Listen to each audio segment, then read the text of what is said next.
The pandemic has brought a lot of problems to light and highlighted the ways we can all be part of the solution. One that continues to plague neighborhoods across our state, human trafficking. It's still happening in places that we might not expect. And one warrior is challenging Coloradans to rise up and open their eyes. It's a harsh reality. Human trafficking, both sex and labor, is still happening, and it's happening in our hometowns. Trafficking in Colorado is very intense, so I-25 is often utilized in the transportation of survivors across state lines.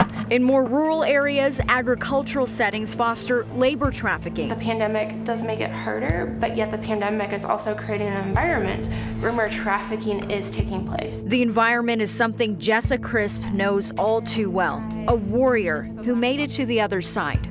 My story starts when I was a little girl. The older I got, the more I realized that it was not normal for a child to go through repeated sexual abuse, to be put on pornography sets. It was the only life Jessa knew until someone paid attention. There was a circuit in the U.S. that I was often taken on to different states, and in those different states I was sold for sex. I was 21 and I was at a hotel in Kansas City. A woman who knew the signs of sex trafficking saw Jessa. She was the one who helped me put together an escape plan. Little did I know she had a safe house in Colorado. For a time, Jessa was finally free. I will never forget just being able to experience new things for the very first time. I planted a garden. Beautiful moments that were quickly lost when Jessa was re-exploited. The safe house shut down and I did not have the resources I needed. I ended up homeless. I was 22 years old. That moment of need changed Jessa's life. It led her to a realization that broke the cycle in 2010 and helped her form a nonprofit for survivors. We said, man, we got to step into that gap and make a difference. Together with her husband, John, they're creating an app that would provide resources to a survivor with the push of a button.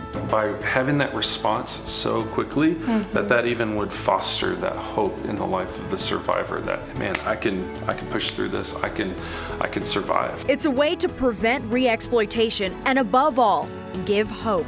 I just think that hope is never lost, that no matter what one goes through, that they have the power and the gift, if they are given those essential resources that they need, that they too can go ahead and move into a life that brings them joy.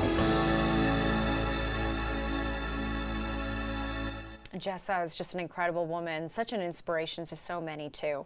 The Bridge Hope app would house a database of organizations offering resources to survivors within moments, whether that be housing or food. It's currently still in production. It's going to be available for download on the App Store once it is launched.